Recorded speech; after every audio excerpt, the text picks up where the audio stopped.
భారతీయులందరికీ రాజ్యాంగం 75వ వసంత సందర్భాన్ని పురస్కరించుకుని అందరికీ భారత రాజ్యాంగం మన భారతీయ సర్వోన్నత గ్రంథం అని తెలియజేస్తూ పౌరులందరికీ ఒక్కసారి నమస్సుమాంజలి తెలియజేస్తా ఉన్నాను. అనేక సందర్భాల్లో రాజ్యాంగం పౌరులందరికీ తెలుసా?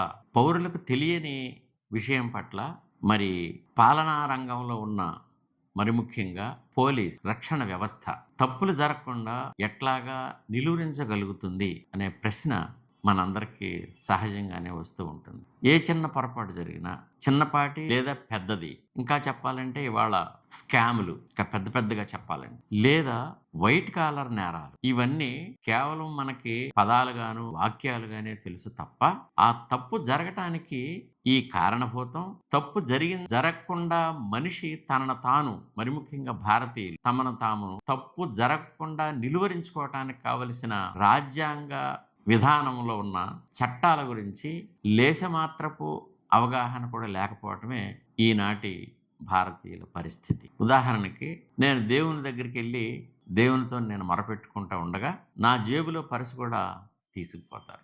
అవతల నుంచి దేవుడి దగ్గరుండే నగలు కూడా దోచుకుపోతారు. 2 నేరాలే. ఆ సందర్భంలో దేవుడు కూడా పోలీస్ స్టేషన్కి వెళ్ళి ఫిర్యాదు చేయాల్సిన పరిస్థితి నిజంగా ఒక అదృష్ట శక్తి కూడా పోలీస్ స్టేషన్ని సందర్శించి నా నగలు దొంగలు తీసుకుపోయారు, నా భక్తుడు బయట చెప్పులు జేబులో పర్స్ 2 దొంగలు పట్టుకుపోయారని పోలీస్ స్టేషన్లో ఫిర్యాదు చేయాలి. ఇంకొక ఉదాహరణ చెప్తున్నాను. ఒక 10 రోజుల క్రితం తెలంగాణలో ఒక హిందూ దేవాలయాల్లో ఉండే ఒక ఆచారం ప్రకారం కొంతమంది స్త్రీలని దేవుడికిచ్చి పెళ్లి చేయటం అనేది, ఆ మనిషి ఆ ఊరిలో ఉండే వాళ్ళందరూ ఆమెని వాళ్ళ ఇష్టానుసారంగా కోరికలు తీర్చుకోవటం, ఆ తర్వాత ఆమెను ఊరు మనిషిగా దేవుడు మనిషిగా వదిలేయటం మనందరికీ ఒక పెద్ద ఆచారంగా దురాచారంగా, ఆ దురాచారాన్ని రూపుమాపే దశగా రాజ్యాంగంలో చట్టం ఉన్నా ప్రజలకు ఆ తప్పు చేయకూడదనే జ్ఞానం ఇంకా కలక్కపోవటం, కఠినమైన శిక్షలు అమలు జరగటంలో స్థానిక పరిస్థితులు ఆచారాలకి మనుషులు తలగ్గటం మనం చూస్తున్నాం. ఒక స్త్రీ వయసు పైబడిన తర్వాత ప్రభుత్వం అందిస్తున్న సంక్షేమ పథకాల్లో భాగంగా ఆమె కూడా పెన్షన్కి అప్లై చేసుకుంటే నీకు భర్త లేడని పెన్షన్ మంజూరు చేయమని, భర్త చనిపోయాడని సర్టిఫికెట్ అడగటం చట్టపరంగా ఎంఆర్ఓకి విధి, ఎండిఓకి విధి. కానీ నా మొగుడిని నేను ఎక్కడి నుంచి తీసుకొచ్చేది అని వాపోయిన సంఘటన నిన్న తెలంగాణలో భోరున విలపిస్తున్న ఒక స్త్రీని మనం టీవీలో చూసాం. ఇది తప్పని, దీనికి సర్టిఫికెట్ ఉండదని ఎంఆర్ఓ కూడా తెలుసు. కానీ ఆమెకు పెన్షన్ ఇవ్వలేని పరిస్థితుల్లో అక్కడ పనిచేస్తున్న ఆ మండల మ్యాజిస్ట్రేట్, ఆ మండల న్యాయమూర్తి విధిలేని పరిస్థితుల్లో చేతులు కొట్టుకోవాల్సిన పరిస్థితిలో ఉన్నాడు. ఇది రాజ్యాంగం ప్రకారం మనకు అది తప్పు. ఆ చర్యకు ఆ స్త్రీని, ఆ మహిళామూర్తిని, ఆ ఆడమనిషి కట్టుబానిసగా దేవుడు మనిషిగా ముద్రేసి ఊరంతా ఆమె రక్తమాంసాలన్నీ వాడుకుని ఆమె రక్తమాంసాలను ఒడిసి పట్టుకు నమిలి కుక్కల్లా పీక్కు తిన్నవాళ్ళు, లేదు ఈమెకి తప్పనిసరిగా సపోర్ట్ గా ఉండాలి, ఇది తప్పు అని చెప్పే నైతిక బాధ్యత ఇవాళ పౌర సమాజంలో లోపించడం వల్ల ఈనాటికి ఆ దురాచారం దారుణమైన పరిస్థితుల్లో కొనసాగుతున్న విషయం భారతీయుల్లో అనేక రాష్ట్రాల్లో అనేక భాషా విధానాలు అమలవుతున్న ప్రాంతాలు అమల్లో ఉన్న విషయం మనందరికీ తెలుసు. దీనికి ఎక్కడ కట్టడి సమానత్వపు హక్కు, మనకు ఇష్టమైన ఉద్యోగాన్ని ఎంచుకునే హక్కు అర్హతల ప్రకారం, మనం ఇష్టమైన ప్రదేశంలో నివసించే హక్కు అర్హతల ప్రకారం భారతీయ సమాజంలో పౌర గ్రంథంగా మనం అందరం ఒప్పందం చేసుకున్న భారత రాజ్యాంగం కల్పించినప్పటికీ అమలులో ఎదురవుతున్న ఇంత దారుణమైన, క్లిష్టమైన, అతి జుగుప్సాకరమైన ఈ ఆచారాన్ని నిలువరించలేకపోవటానికి అత్యంత ప్రధాన కారణం చట్టం కంటే, ఉద్యోగుల కంటే మనుషుల మనసుల్లో పేరుకుపోయిన దురాచారం. కట్టడికి తలొగ్గని, రాజ్యాంగ అమలుకు అంగీకారానికి ఇష్టపడని సమాజంలో ఉండే అత్యంత దుర్మార్గపు వ్యక్తుల వల్ల జరుగుతా ఉంది ఈ రోజు కూడా. దీన్ని మా దృష్టికి వస్తే మేము వాళ్ళకి శిక్షిస్తామని ఒక సివిల్ సర్వెంట్ మనకు మామూలుగా చెప్పొచ్చు. కానీ అది ఆ గ్రామంలో ఉన్న స్త్రీ ఆ జిల్లా మ్యాజిస్ట్రేట్ దగ్గరకో లేదా ఆ జిల్లాలో ఉండే పోలీస్ అధికారి దగ్గరకో వెళ్ళి ఈ వాస్తవాలన్నీ ఆమె ఏకరువు పెట్టేంత స్థితి ఆయా వర్గాలు ఆ స్త్రీలకు ఉన్నదా? లేదు అని మనందరి సమాధానం. దీనికి కారణం ఏమిటంటే భారత రాజ్యాంగం అనబడే ఈ మహోన్నత గ్రంథం, ఈ ఒప్పందాల పట్టిక, ఈ ఒప్పందాల స్మృతి అమలుకు సంబంధించి ఎలిమెంటరీ స్థాయి కంటే దిగువ. అంటే తల్లి ఒడిలో ఉన్న చిన్న పిల్లాడి దగ్గర నుంచి మళ్ళీ జీవితాన్ని ముగించబోతున్న మనిషి వరకు తెలియజెప్పాల్సిన పనిని ఎవరైతే చెయ్యాలో వాళ్ళు చేయకపోవటమే. మనం అనేక దశాబ్దాల క్రితం ప్రతి ఊర్లో గీతా మందిరాలు పెట్టుకున్నాం. గీతా మందిరాల ప్రధాన ఉద్దేశం ఆయా పరిసరాల్లో వాళ్ళు, ఆ ఊర్లో ఉండే చదువుకున్న వాళ్ళు, ఆ ఊర్లో ఉండే విజ్ఞత తెలిసిన వాళ్ళు ప్రజలకు నైతిక విలువలు బోధించడం కోసం, సదాచారాల్ని బోధించడం కోసం, సదాచారాలే కాకుండా జీవితంలో అవసరమైన మానవ జీవన స్థితిగతుల్ని మెరుగుపరుచుకునే పద్ధతులు గీత ద్వారా మనం అందించాలని ప్రతి చోట, ప్రతి ఊర్లో, ప్రతి పట్టణంలో, ఇంకా చెప్పాలంటే నివాసిత ప్రాంతాల్లో కూడా గీతా మందిరాలు నెలకొల్పుకున్నాం. ఇది అందరికీ తెలుసు. చాలా మంది గీతా పారాయణం చేస్తూ ఉంటాం. అలాగే వివిధ మతాలకు సంబంధించిన వేద గ్రంథాలు, బైబిల్ పారాయణం, ఖురాన్ పారాయణం, ఇట్లాగా వాళ్ళ మత గ్రంథాలను పారాయణం చేస్తూ ఉంటారు. భట్టీం వేస్తూ ఉంటారు, ధారణ చేస్తూ ఉంటారు. ఇంకా చెప్పాలంటే చిన్న పిల్లలు అంటే 6 సంవత్సరాల వయసులోను, 7 సంవత్సరాల వయసులోను అనేక కుటుంబాలు వాళ్ళు ఈ ఆచారాలను బతికించాలనుకుంటున్న వాళ్ళు వేదాలను చదవమని వేద పాఠశాలలకు, వేద విద్యాలయాలకు, వేద విశ్వవిద్యాలయాలకు తీసుకెళ్ళి, ఇదిగో మా అబ్బాయి చదువుకోవాలి, ఇదిగో స్మార్తాంలో చేర్చండి, ఇదిగో ఘనాపాటిగా వెళ్తాడు, వేదాంగాలన్నీ అభ్యాసం చేయటానికి నా కొడుకుని నేను ఇదిగో ఈ సమాజానికి అంకితం చేయటానికి, ఈ దేశంలో అనేక రకాలుగా మన మధ్య ఉంటున్న అలజడులు తగ్గించడానికి, జ్ఞానిగా చేయటానికి ఇదిగో నా కొడుకుని అంకితం ఇస్తున్నామని చెప్తూ మనం చూస్తూ ఉంటాం. రాజ్యాంగ ధర్మాలని బోధించటానికి, రాజ్యాంగ ధర్మాలని అన్వయించుకోవటానికి, రాజ్యాంగ ధర్మాలను ధారణ చేయటానికి, రాజ్యాంగ ధర్మాలను ఔపాసన పట్టడానికి, రాజ్యాంగ ధర్మాలను మనిషి నిత్య జీవితంలో అలవర్చుకోవటానికి, రాజ్యాంగ ప్రక్రియ, రాజ్యాంగ అమలు, రాజ్యాంగపు ఒప్పందాలు, ఆధునిక ధర్మాలని నేర్చుకోవటానికి ఎక్కడైనా ఈ దేశంలో పాఠశాల కానీ, ఉన్నత విద్యాలయం కానీ, కళాశాల కానీ ఉన్నదా? మీరు కొంతమంది అనుకోవచ్చు, అదేంటంటే లా కాలేజెస్ ఉన్నాయి కదా, లా యూనివర్సిటీస్ ఉన్నాయి కదా, ఇంకా చెప్పాలంటే మన పాఠ్యాంశాల్లో చట్టానికి సంబంధించిన పౌరనీతి శాస్త్రం ఉంది కదా, పౌరాధ్యయనాలు ఉన్నాయి కదా అని మనల్ని సంభాళించుకోవటానికి ఒక మాట చెప్పుకోవచ్చు. ఇది జీవిత సాధనకు, జీవిత అన్వయానికి, జీవిత ఆచరణకు దూరంగా ఉందని చెప్పక తప్పదు. ఎందుకు దూరంగా ఉంది? నేను మొదటే ఉదాహరించినట్టు ఒక పౌరుడు నిజంగా అతను ఏ తప్పు చేయని వాడే, మంచివాడే, ఇతరులని బాధ పెట్టాలనో లేకపోతే సమాజాన్ని దోచుకోవాలనో అలాంటి కోరిక కలిగిన వాడు కూడా కాదు. అయినా అతని నిబద్ధతతో ఒక గుడిలోకి ప్రవేశించిన, ఆ గుడిలో దొంగతనం జరుగుతూ ఉంటే అతనుగా ఏమీ చేయలేడు. అతనికి చట్టం తెలియదు, దేవుడా చెప్పలేడు. ఆయన ఏం చేయాలా? ఆయనకుండే ఎవరైతే పరిచర్యలు చేసే పూజారి వర్గం ఉందో వాళ్ళ ద్వారా మళ్ళీ పోలీస్ స్టేషన్కి పంపించాలి. పోలీస్ స్టేషన్లో ఆయా నిబంధనల ప్రకారం కేసు నమోదు చేయాలి, దర్యాప్తు జరగాలి. ఆ దర్యాప్తులో ఎన్ని అవకతవకలు జరుగుతాయి అనేది మనం అనేక సందర్భాల్లో, అనేక అంశాల్లో, అనేక దోపిడీల్లో మనం చూస్తున్నాం. దీనికి కారణం ఏమిటి అని మనల్ని మనం ప్రశ్నించుకుంటే, దీనికి కారణం ఎక్కడ మొదలైంది అని మనం ప్రశ్నించుకుంటే, దీనికి కారణం తుది మొదలు కాకోకుండా ప్రజల్ని ఎక్కడ అనుమానాలకి గురి చేస్తుందని ప్రశ్నించుకుంటే, పిల్లవాడికి చిన్నతనం నుంచే ఇదిగో నా భారత రాజ్యాంగం పట్ల నేను విధేయతతో ఉండాలి, నా భారత రాజ్యాంగం అమలు నేను నా తల్లి గర్భంలో ఉండగానే నాకు సౌకర్యాలు ఏర్పాటు చేయటానికి, నన్ను చదివించటానికి, నన్ను పెద్ద చేయటానికి, నన్ను విద్యావంతుని చేయటానికి, నన్ను ఉద్యోగిని చేయటానికి, నేను మేధావిగా రూపొందించటానికి, నేను నైతిక వర్తన కలిగిన పౌరుడిగా రూపొందటానికి అత్యంత ప్రధానమైన, కీలకమైన మహోన్నత గ్రంథం భారత రాజ్యాంగం. అదే నా పవిత్ర గ్రంథం.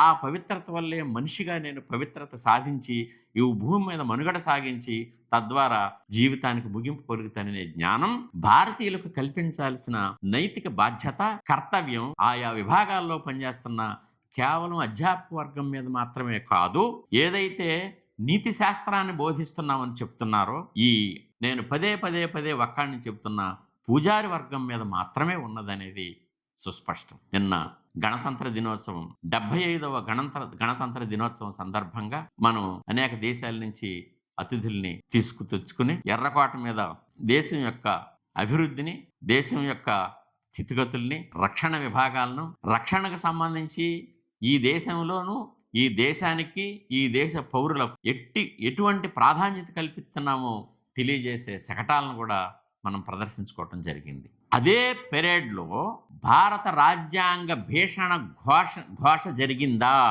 భారత రాజ్యాంగం అమలుకు సంబంధించి ప్రియాంబుల్ని భారీ స్థాయిలో పఠించడం జరిగిందా? జరగలేదు. ఇది జరగాలి. ఎల్కేజీ నుంచి అంటే కిండర్ గార్టెన్ చిన్నపిల్లోడి దగ్గర నుంచి, అంటే అంగన్వాడీ స్థాయి నుంచి మన ప్రధానమంత్రి గారు బేటీ పడావో బేటీ బచావో, బేటీ బచావో బేటీ పడావో, అందరూ చదువుకోవాలి, మరి ముఖ్యంగా పిల్లలందరూ చదువుకోవాలి, ఆడపిల్లలు చదువుకోవాలి అనే కాకుండా దేశంలో రాజ్యాంగాన్ని అమలు చేయటానికి కావలసిన స్థితిని అన్ని స్థాయిల్లో, పాఠశాల మాత్రమే కాదు, కేవలం పాఠశాల మాత్రమే సరిపోదు, అన్ని స్థాయిల్లో ఇది ఒక నిత్యకృత్య కార్యక్రమంగా జరిగి తీరాలని దేశ ప్రధాని గారు మన్ కీ బాత్లో చెప్తే, అది తరచూ చెప్తే కొంతైనా సరే మేలు జరుగుతుందనే విషయాన్ని నేను స్పష్టం చేయగలను. మన్ కీ బాత్ ద్వారా మాత్రమే కాదు, మన ప్రధాని గాని, మన రాష్ట్రపతి గాని, లేదా మన ముఖ్యమంత్రులు గాని ఇతర పెద్ద పెద్ద బహిరంగ సభల్లోనూ లేదా ఇతరుల్ని ఆహ్వానించినప్పుడు వాళ్ళకిచ్చే బహుమానాల్లో భాగంగా తప్పనిసరిగా భారత రాజ్యాంగ ఆ విలువైన తప్పనిసరిగా చేర్చాలి అని నేను ఈ సందర్భంగా విజ్ఞప్తి చేస్తా ఉన్నా. ఇది ఎందుకు ఇలా చెప్పాల్సి వచ్చిందంటే, రాజ్యాంగం మనకిచ్చిన బాధ్యతలు, హక్కులు, లేదా హక్కులు బాధ్యతలు తెలిస్తేనే హక్కులు వస్తాయి. బాధ్యతలను గుర్తించని పౌరుడికి హక్కులు అడిగే స్థితి ఉండటం ఉండటం తప్పు. బాధ్యత నెరవేర్చని పౌరుడు దేశానికి బరువు అనే మానసిక స్థితిని కల్పించడానికి పూనుకోవాలని, ఆ పూనుకోవటం దేశవ్యాప్తంగా ఒక ఉద్యమ స్థాయికి వెళ్ళనప్పుడు, ఉద్యమ స్థాయికి చేరనప్పుడు, ఉద్యమ కార్యాచరణకు ఉపక్రమించకపోతే భారత రాజ్యాంగం అమల్లో ఉందని చెప్పుకోవటం తప్ప నిరంతరం దాన్ని సవరణలు చేసుకుంటూ పోతా ఉంటాం అనేది మనకి ప్రత్యక్ష ఉదాహరణలు ఇవాళ 120 పైగా 127 ఆర్డినెన్స్లు, సవరణలు జరిగిన విషయం మనందరికీ తెలుసు. ఇది బాధాకరమైన విషయం. ఎందుకు బాధాకరమైన విషయం అంటే, ఏదైనా దేశంలో మార్పులు జరిగినప్పుడు, మార్పులు అవసరమైనప్పుడు మరి ఆ సవరణ చేసుకోవచ్చు అనే విధానాన్ని రాజ్యాంగమే మనకు కల్పించి రూపొందించింది కదా అని మనం సమాధానం చెప్పుకో. కానీ హేతుబద్ధ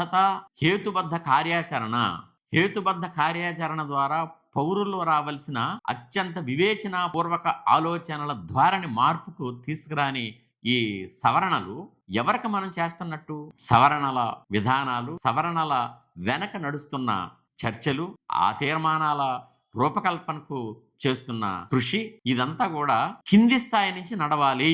కింది స్థాయి నుంచి అంటే మరి ముఖ్యంగా రాజ్యాంగం తెలిస్తేనే పౌరుడు అందులో భాగస్వామ్యం కాగలుగుతాడు. రాజ్యాంగం గురించి తెలిస్తేనే విద్యార్థి అందులో భాగం కాగలుగుతాడు. రాజ్యాంగం గురించి తెలిస్తేనే ఇది నా ఒప్పందాల పత్రము, నా ఒప్పందాన్ని నేను అంగీకరించినట్లయితే, నా ఒప్పందాల అమలును నేను గనక నిర్లక్ష్యం చేసినట్టయితే, ఇది నాకు గొడ్డలి పెట్టిగాను నా జీవితాన్ని మంచి దారిలో నడపలేకపోవటానికి కారణం అవుతుందనే కనీస అవగాహన పౌరుల్లో కల్పించాలంటే అది చిన్నప్పటి నుంచే రావాలి.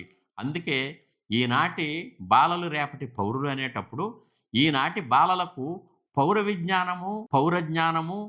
విజ్ఞానాన్ని నేర్పిన భారత రాజ్యాంగాన్ని నేర్పించటం తప్పనిసరిగా జరిగి తీరాలి అనేదే మన ఆలోచన. ప్రభుత్వాలకి మనం చేస్తున్న విజ్ఞప్తి. ఈ పౌరుల్ని తీర్చిదిద్దటానికి గతంలో చిన్న చిన్న ప్రయత్నాలు జరుగుతూ ఉండేవి. ఉదాహరణకి మనకి ఎలిమెంటరీ స్థాయి నుంచి, మరి ముఖ్యంగా లేదా హై స్కూల్ స్థాయి నుంచి సామాజిక శాస్త్రం ఒక పీరియడ్లో, మరి ముఖ్యంగా సామాజిక శాస్త్రంలో పౌరనీతి, ఆర్థిక శాస్త్రం, భూగోళ శాస్త్రం, ఇది తప్పనిసరిగా ఒక చర్చగా నడవటమే కాకోకుండా ప్రతిరోజు ఆయా ఉపాధ్యాయులు ఒక సమూహాన్ని పెట్టి, ఇదిగో మాక్ పార్లమెంట్, మాక్ అసెంబ్లీ అని ఒక కథన పద్ధతిలో,